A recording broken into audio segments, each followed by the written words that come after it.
Hello and welcome to this new video where they're going to talk about the top 10 players coming into Masters Toronto.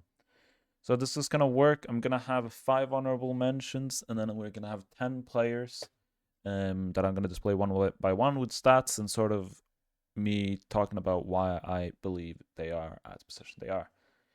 Keep in mind this tournament has like a lot of really good players.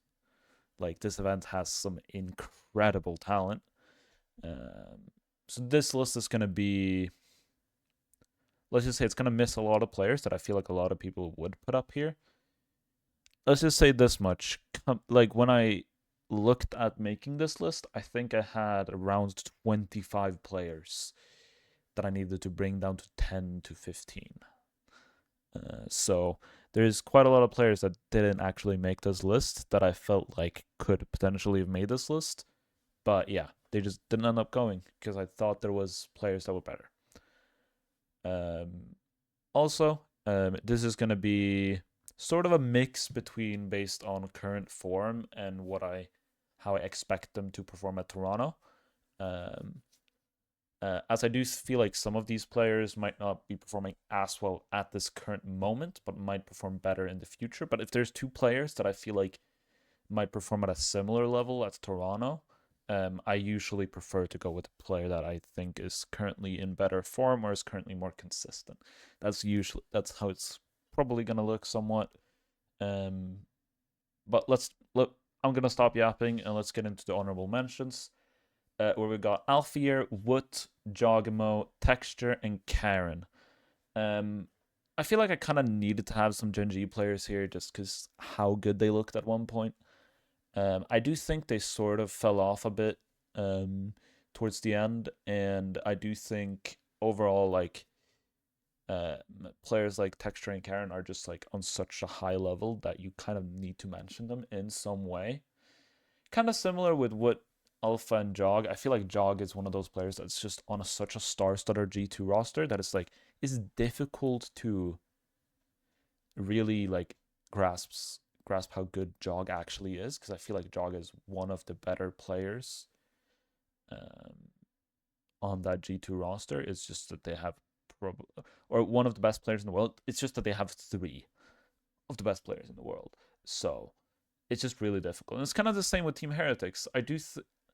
I'm pretty sure I only ended up actually having one Team Heretics players on this list, but that's with me having probably like four on my on my initial like, oh, these people could make it, and what is the honorable mention I ended up giving. I do think the reason why Wood and Alpha, both of them kind of in the same way, didn't really make it was that I feel like they have had some real struggle with inconsistencies. Like at their peak form, they are easily some of the best players in the entire world. It's just that at current moments, I have some issues with their consistency overall, and that's why they didn't end up making the top 10. Um, Now, moving on to the number 10 spot, we have Chronicle. This one might be one that a lot of people put under the radar, as I feel like this is a guy that's like always there as like a name that everybody thinks of as really fucking good. But I feel like nobody ever talks about him. Like everybody talks about him in the conversation of like goats of all time. But it feels like every single time he's at an event, he's never really up there as like the top of top, which is like so interesting to me because I feel like he's just so consistently good. And I feel like that's the issue where Chronicle doesn't really get as much praise as I feel like he deserves. It's just he's consistently one of the better players in the world, but he is not like much more than that ever. But that's the thing. He is always consistently at that level, which is just why he is so good and why he's here. So like you look at his VLR rating and his ACS, his ADR, like they're not that high. But the thing is, he is literally performing to this level every single game. Like there's like no fall offs, and maybe there's a map here and there where he struggles. But usually, if he does that, either the entire team is struggling, or it's like specifically because they're targeting Chronicle. And it's like it's so ridiculous because you watch this guy play, and you're like, oh shit, they're going to Chronicle now. oh god, they can't swing like this to Chronicle, because if they do, they're just gonna die, and they just die. And it's just like, you just know when you watch Chronicle that, oh yeah, he gets two there. Like, no matter what. Like, it's just like every single time you see him take a fight, you know how well he's gonna play in that fight. Like, it's just so ridiculous. Like, he just very rarely misplays, and if he does, is maybe like slightly over aggressing sometimes and things like that. But he's just such a consistent beast that I feel like he's just deserving to be on this list, no matter like what form he is in. Maybe not like no matter what form he's in, but I feel like also in general, like he is, I would say, on similar form to Alpha, just that Alpha, just maybe Alpha is a slightly more on an upwards spiral, while Kron is more like equal still. But I feel like Kron has gotten better and better as the stage has gone on, and so has Alpha. I still do think, though, as I said, that Alpha has some game-to-game inconsistencies that we don't really see as much from Chronicle, and that's why he's on this list. Now, moving on to the next one, we got Zekken at number 9. A lot of people would probably say that this is pretty low, but in general, I just think there's a lot of duelists in this tournament that just have looked so absolutely ridiculously good in stage 1 that Zekken just doesn't really come up as a top pick. Obviously, it's ridiculous saying that because he's still a top 10 player at this event, in my opinion. So saying that he's not like a top duelist is just ridiculous because he easily is a top duelist. It's just that usually when we talk about Zekken, we talk about him being like top 5, top 3. But yeah, he's just down here because there's just a lot of players that I think is in better form currently than what he is. And that's saying a lot considering, looking at his stats, he is still in absolutely fantastic form. Now, moving on to number 8, we have the first one of those duelists, and it's Kayak. I was doubting a bit putting him higher than this, just because we have seen like, okay, look, he has been super consistent. Like, if you've ever like looked at the stats or anything, like Kayak, there is a stat that Kayak literally has not gone negative in a map since week 1, which is just absolutely ludicrous. But I do think Kayak can have an issue where he does sort of like, if he has a bad game, he can sort of like, he can struggle like a lot.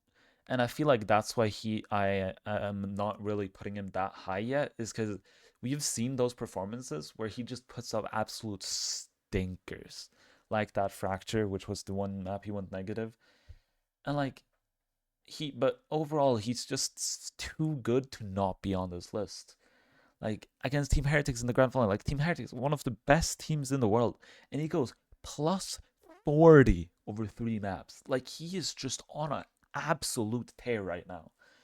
And honestly, it doesn't look like anybody can stop him. And like, if we look at the end of Toronto, if Fnatic does well, this guy might be top 3 of that event. Like, genuinely, like, that's the sort of, and honestly, if they win, this guy might be like the MVP on the entire tournament.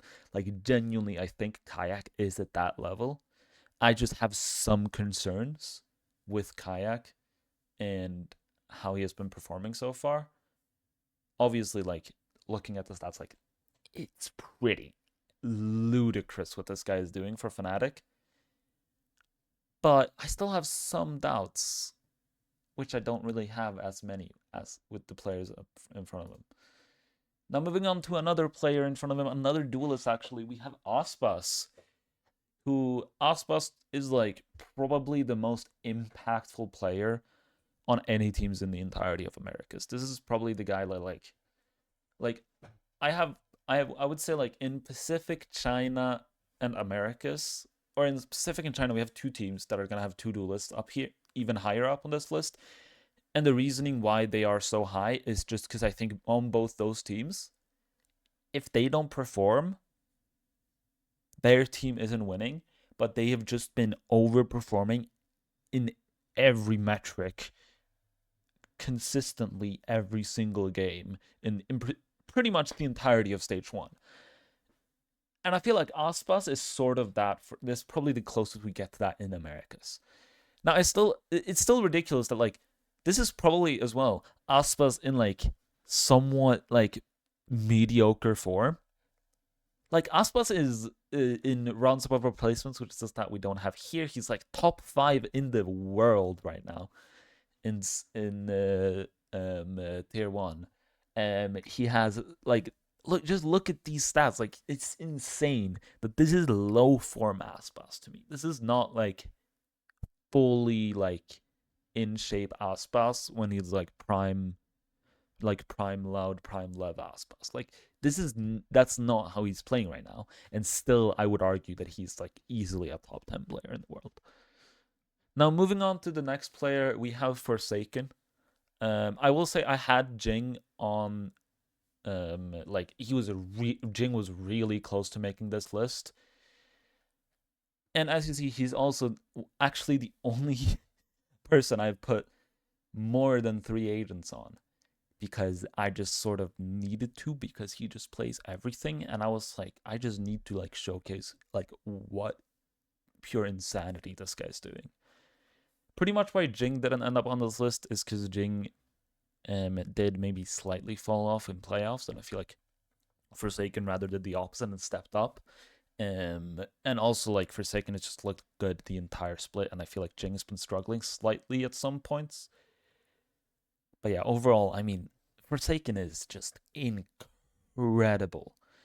Like, no matter what you put him on, he always looks absolutely stellar. Like, incredible, like, damage. He is incredible. Like, just everything about his game is just so, like, fucking insane. Like, it's just ridiculous what this guy does. And it's just unfair, to be honest. Like, what this guy does is just unfair. Like, nobody comes even close to what this guy does, especially in terms of agent pool. Like, it's just ridiculous how good Forsaken is. But I do think the top 5 are just so good that, like, Forsaken just barely doesn't crack it. And going into 5th, we have Rarga, the only Chinese player on the list. There was a couple that was close, like Yuka. We had YC, and I would say Happy Way even was like close to making it on here, as like an honorable mention. But Rarga is just on another level compared to like everyone in this region right now. Like as I said, XLG, this team, it's basically just if Rarga is playing well, they are most likely winning. I don't think it's gonna be that easy at Toronto though, because like the like level of teams is just gonna go up.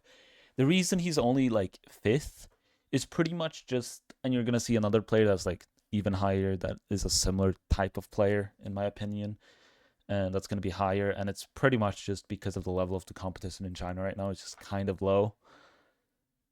Like I don't think people who act like, oh shit, all the China teams are on level with EDG just because EDG is like not winning anymore. It's just not true. Like EDG are just underperforming like absolute crazy.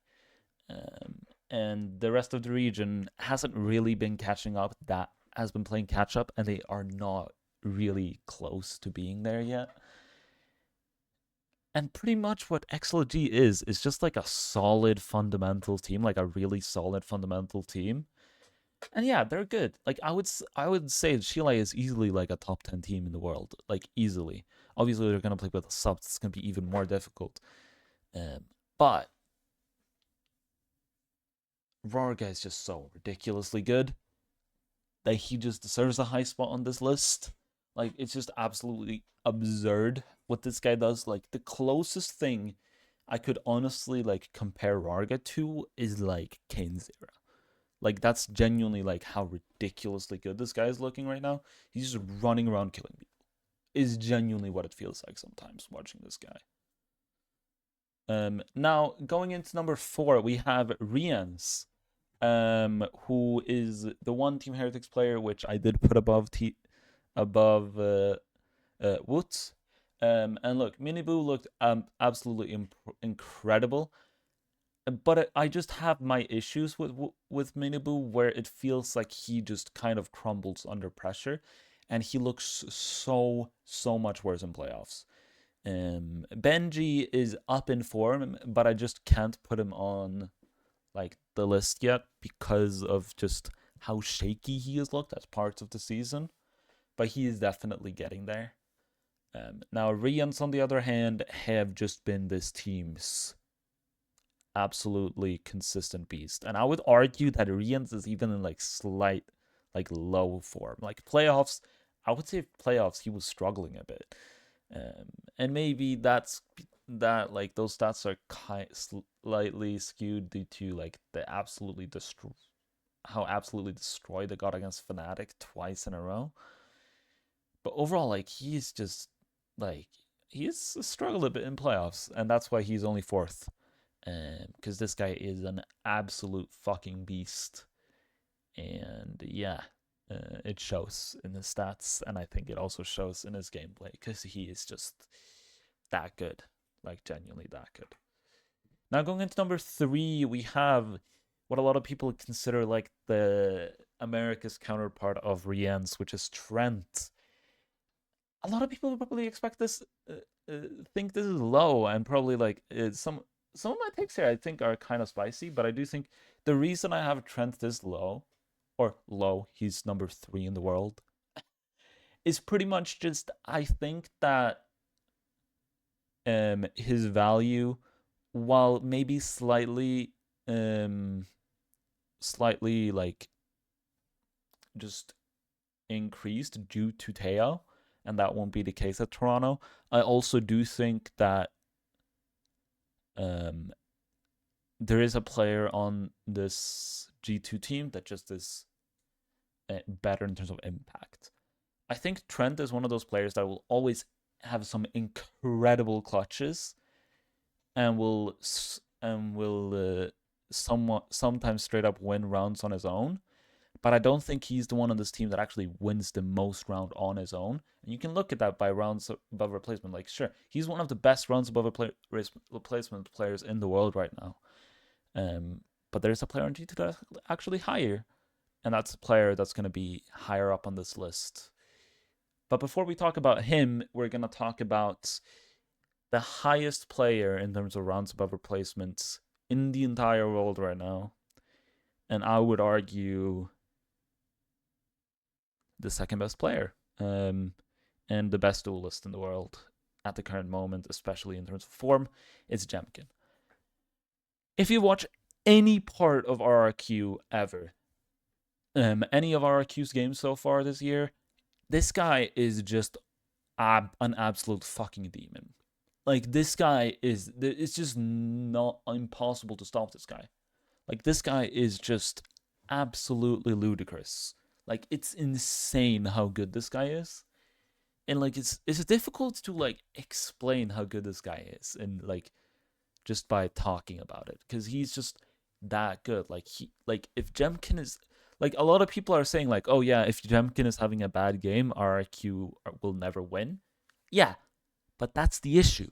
You need Jemkin to have a bad day, and he just kind of doesn't. Like, it's just like he's just like so good, and it's just like insane.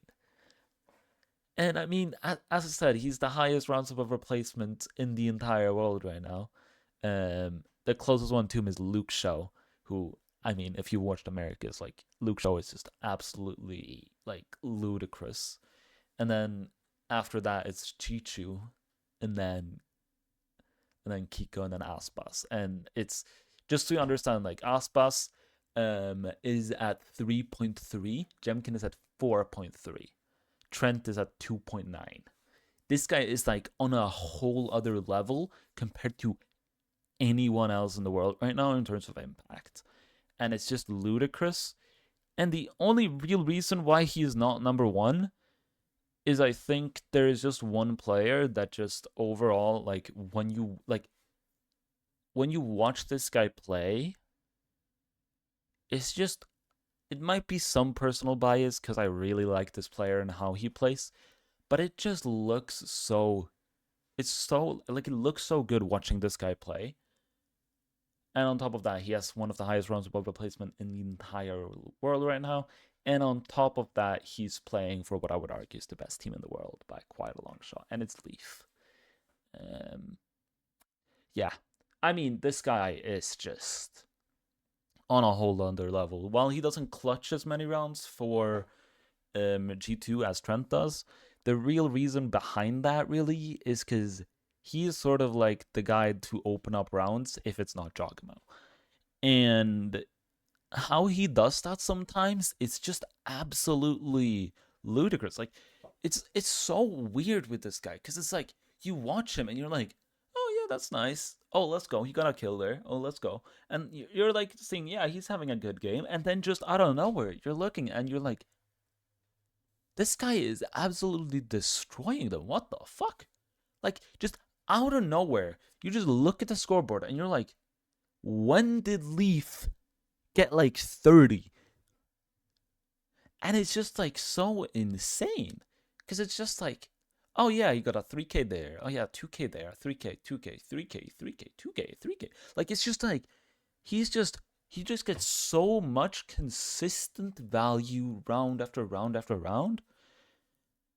And it's like it's genuinely unlike something I've ever really seen before. Because like even a player like Leo, while I do think Leo like overall is a better player than what Leaf is right now, like the reason Leo was so good was because when he was left, like he was never the like if he was needed to like create opportunities and create plays for the team, he would. But he was almost never the guy to do that because he was more of like the smart player that played back, played like with his util, clutched up, like similar to how Trent is. Just that I think Leo is just like on obviously another level compared to Leaf or Trent. Leaf is just that sort of player that just creates openings for this G2 team. And he does it so flawlessly. It's just absolutely like abysmal. And he is so good. Like I was talking about this guy at Toronto, and I think he actually probably is better now than he was at Toronto. And I feel like he always gets overshadowed by how insane Trent is doing on Teo. But like, come on, this guy is just like it's just absolutely ridiculous. Now in the grand final, obviously, like looking at like the stats and everything, you can see pretty much that Trent just absolutely dominated that grand final.